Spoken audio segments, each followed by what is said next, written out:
Anne's homesickness wore off, greatly helped in the wearing by her weekend visits home. As long as the open weather lasted, the Avonlea students went out to Carmody on the New Branch Railway every Friday night. Diana and several other Avonlea young folks were generally on hand to meet them, and they all walked over to Avonlea in a merry party. Anne thought those Friday evening gypsyings over the autumnal hills in the crisp golden air, with the home lights of Avonlea twinkling beyond, were the best and dearest hours in the whole week. Gilbert Blythe nearly always walked with Ruby Gillis and carried her satchel for her. Ruby was a very handsome young lady, now thinking herself quite as grown up as she really was. She wore her skirts as long as her mother would let her and did her hair up in town, though she had to take it down when she went home. She had large, bright blue eyes, a brilliant complexion, and a plump showy figure. She laughed a great deal, was cheerful and good-tempered, and enjoyed the pleasant things of life frankly. "But I shouldn't think she was the sort of girl Gilbert would like," whispered Jane to Anne. Anne did not think so either, but she would not have said so for the Avery scholarship. She could not help thinking, too, that it would be very pleasant to have such a friend as Gilbert to jest and chatter with and exchange ideas about books and studies and ambitions.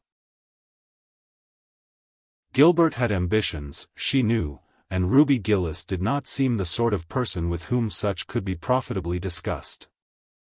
There was no silly sentiment in Anne's ideas concerning Gilbert. Boys were to her, when she thought about them at all, merely possible good comrades.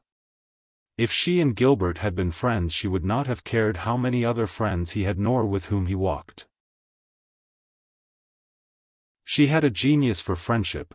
Girl friends she had in plenty, but she had a vague consciousness that masculine friendship might also be a good thing to round out one's conceptions of companionship and furnish broader standpoints of judgment and comparison. Not that Anne could have put her feelings on the matter into just such clear definition.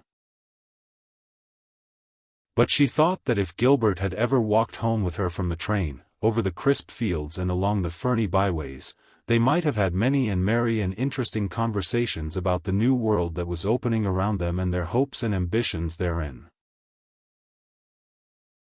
Gilbert was a clever young fellow, with his own thoughts about things and a determination to get the best out of life and put the best into it.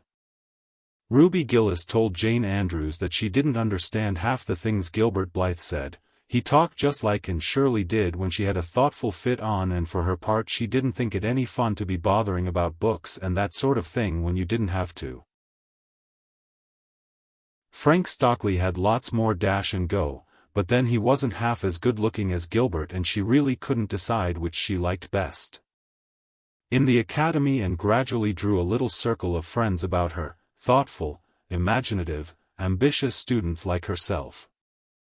With the rose-red girl, Stella Maynard, and the dream girl, Priscilla Grant, she soon became intimate, finding the latter pale spiritual-looking maiden to be full to the brim of mischief and pranks and fun, while the vivid, black-eyed Stella had a heart full of wistful dreams and fancies, as aerial and rainbow-like as Anne's own. After the Christmas holidays, the Avonlea students gave up going home on Fridays and settled down to hard work. By this time all the Queen's scholars had gravitated into their own places in the ranks, and the various classes had assumed distinct and settled shadings of individuality. Certain facts had become generally accepted. It was admitted that the medal contestants had practically narrowed down to 3: Gilbert Blythe, Anne Shirley, and Lewis Wilson. The Avery scholarship was more doubtful, any one of a certain 6 being a possible winner. The bronze medal for mathematics was considered as good as won by a fat, funny little up-country boy with a bumpy forehead and a patched coat. Ruby Gillis was the handsomest girl of the year at the academy. In the second-year classes Stella Maynard carried off the palm for beauty, with small but critical minority in favor of Anne Shirley. Ethel Marr was admitted by all competent judges to have the most stylish modes of hairdressing, and Jane Andrews plain, plodding, conscientious Jane carried off the honors in the domestic science course. Even Josie Pye attained a certain preeminence as the sharpest-tongued young lady in attendance at Queen's. So it may be fairly stated that Miss Stacy's old pupils held their own in the wider arena of the academical course, and worked hard and steadily. Her rivalry with Gilbert was as intense as it had ever been in Avonlea School, although it was not known in the class at large, but somehow the bitterness had gone out of it. And no longer wished to win for the sake of defeating Gilbert, rather, for the proud consciousness of a well-won victory over a worthy foeman. It would be worthwhile to win, but she no longer thought life would be insupportable if she did not. In spite of lessons, the students found opportunities for pleasant times, and spent many of her spare hours at Beechwood, and generally ate her Sunday dinners there and went to church with Miss Barry. The latter was, as she admitted, growing old, but her black eyes were not dim nor the vigor of her tongue in the least abated. But she never sharpened the latter on Anne, who continued to be a prime favorite with the critical old lady. "That Anne girl improves all the time," she said. "I get tired of other girls, there is such a provoking and eternal sameness about them. And has as many shades as a rainbow, and every shade is the prettiest while it lasts. I don't know that she is as amusing as she was when she was a child, but she makes me love her, and I like people who make me love them. It saves me so much trouble in making myself love them." Then, almost before anybody realized it, spring had come. Out in Avonlea the Mayflowers were peeping pinkly out on the sere barrens where snowwreaths lingered, and the mist of green was on the woods and in the valleys. But in Charlottetown harassed Queen's students thought and talked only of examinations. "It doesn't seem possible that the term is nearly over," said Anne. "Why, last fall it seemed so long to look forward to, a whole winter of studies and classes. And here we are, with the exams looming up next week. Girls, sometimes I feel as if those exams meant everything, but when I look at the big buds swelling on those chestnut trees and the misty blue air at the end of the streets, they don't seem half so important." Jane and Ruby and Josie, who had dropped in, did not take this view of it. To them the coming examinations were constantly very important, indeed far more important than chestnut buds or Maytime hazes. It was all very well for Anne, who was sure of passing at least, to have her moments of belittling them, but when your whole future depended on them, as the girls truly thought theirs did, you could not regard them philosophically.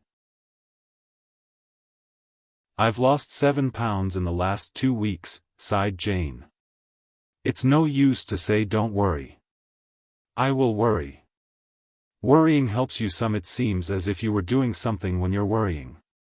It would be dreadful if I failed to get my license after going to Queen's all winter and spending so much money." "I don't care," said Josie Pye. "If I don't pass this year, I'm coming back next. My father can afford to send me. And, Frank Stockley says that Professor Tremaine said Gilbert Blythe was sure to get the medal and that Emily Clay would likely win the Avery Scholarship. That may make me feel badly tomorrow, Josie," laughed Anne, "but just now I honestly feel that as long as I know the violets are coming out all purple down in the hollow below Green Gables and that little ferns are poking their heads up in Lover's Lane, it's not a great deal of difference whether I win the Avery or not. I've done my best, and I begin to understand what is meant by the joy of the strife. Next to trying and winning, the best thing is trying and failing. Girls, don't talk about exams. Look at that arch of pale green sky over those houses and picture to yourself what it must look like over the purply dark beech woods back of Avonlea. What are you going to wear for commencement, Jane?" asked Ruby practically. Jane and Josie both answered at once, and the chatter drifted into a side eddy of fashions. But Anne, with her elbows on the window sill, her soft cheek laid against her clasped hands, and her eyes filled with visions, looked out unheedingly across city roof and spire to that glorious dome of sunset sky and wove her dreams of a possible future from the golden tissue of youth's own optimism.